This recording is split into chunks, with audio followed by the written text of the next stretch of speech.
بسم اللہ الرحمن الرحیم۔ صحیح بخاری کتاب وحی کا بیان، باب وحی کی ابتدا، حدیث نمبر 3۔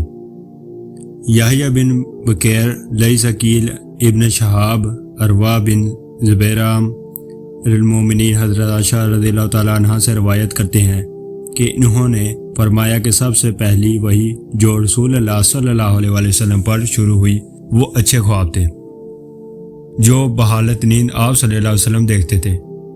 چنانچہ جب بھی آپ صلی اللہ علیہ وسلم خواب دیکھتے تو وہ صبح کی روشنی کی طرح ظاہر ہو جاتا۔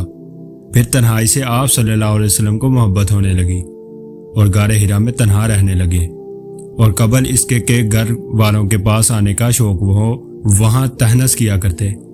تہنس سے مراد کئی راتیں عبادت کرنا ہے، اور اس کے لیے توشہ ساتھ لے جاتے۔ پھر حضرت خدیجہ رضی اللہ تعالیٰ عنہ کے پاس واپس آتے اور اس طرح توشہ لے جاتے یہاں تک کہ جب وہ غار حرا میں تھے حق آیا۔ چنانچہ ان کے پاس فرشتہ آیا اور کہا پر آپ صلی اللہ علیہ وسلم نے فرمایا کہ میں نے کہا کہ میں پڑھا ہوا نہیں ہوں۔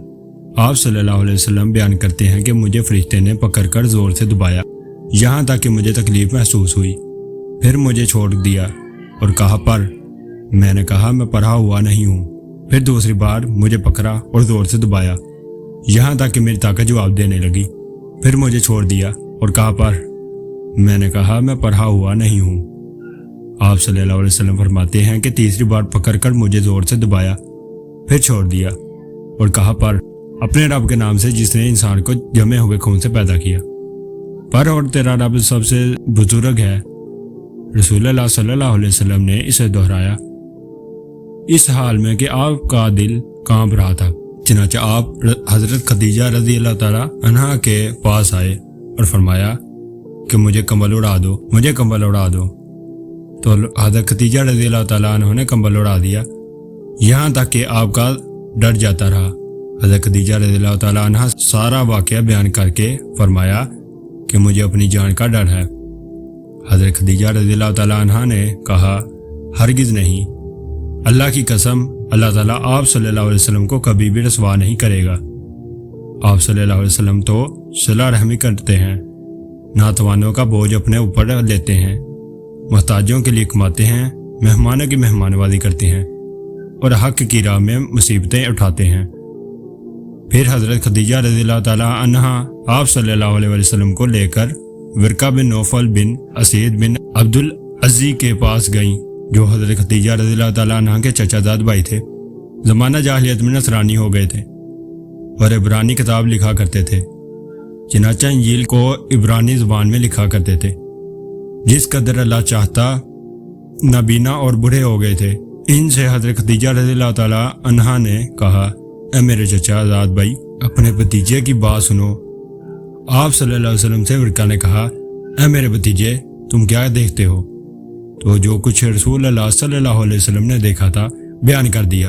ورقہ نے آپ صلی اللہ علیہ وسلم سے کہا کہ یہی وہ ناموس ہے جو اللہ تعالیٰ نے حضرت موسیٰ علیہ السلام پر نازل فرمایا تھا۔ کاش میں نوجوان ہوتا، کاش میں اس وقت تک زندہ رہتا جب تمہاری قوم تمہیں نکال دے گی۔ تو رسول اللہ صلی اللہ علیہ وسلم نے فرمایا کیا وہ مجھے نکال دیں گے؟ ورقہ نے جواب دیا ہاں، جو چیز تو لے کر آیا ہے، اس طرح کی چیز جو بھی لے کر آیا اس سے دشمنی کی گئی، اگر میں تیرا زمانہ پاؤں تو میں تیری پوری مدد کروں گا۔ پھر زیادہ زمانہ نہیں گزرا کہ ورقہ کا انتقال ہو گیا اور وحی کا آنا کچھ دنوں کے لیے بند ہو گیا۔ ابن شہاب نے کہا کہ مجھ سے ابو سلمہ بن عبد الرحمن نے بیان کیا کہ جابر بن عبداللہ انصاری وحی کے رکنے کے حدیث بیان کر رہے تھے، تو اس حدیث میں بیان کیا کہ ان حضرت صلی اللہ علیہ وسلم بیان فرما رہے تھے کہ ایک بار میں جا رہا تھا تو آسمان سے ایک آواز سنی، نظر اٹھا کر دیکھا تو وہی فرشتہ تھا جو میرے پاس حرا میں آیا تھا۔ آسمان و زمین کے درمیان کرسی پر بیٹھا ہوا تھا۔ مجھ پر رعب طاری ہو گیا اور واپس لوٹ کر میں نے کہا مجھے کمبل اڑا دو، مجھے کمبل اڑا دو۔ تو اللہ تعالیٰ نے یہ آیت نازل فرمائی جس کا ترجمہ یہ ہے اے کمبل اوڑھنے والے، اٹھ اور لوگوں کو ڈرا اور اپنے رب کی بڑائی بیان کر اور اپنے کپڑوں کو پاک رکھ اور ناپاکی کو چھوڑ دے۔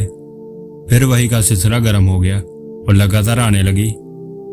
تو پیارے دوستو، امید کرتے ہیں کہ آپ کو یہ صحیح البخاری حدیث نمبر 3 پسند آئی ہوگی اور آپ کو نبی پاک صلی اللہ علیہ وسلم کی نبوت کے ابتدائی واقعے میں دلچسپی حاصل ہوئی ہوگی۔ اگر آپ کو ہماری یہ ویڈیو پسند آئی اور اس سے کچھ سبق سیکھنے کو ملا تو پلیز ہمارے چینل کو سبسکرائب اور ویڈیو کو لائک کرنا نہ بھولیے۔ تو ملتے ہیں انشاءاللہ ایک نیو امیزنگ ویڈیو کے ساتھ، تب تک کے لیے اللہ حافظ۔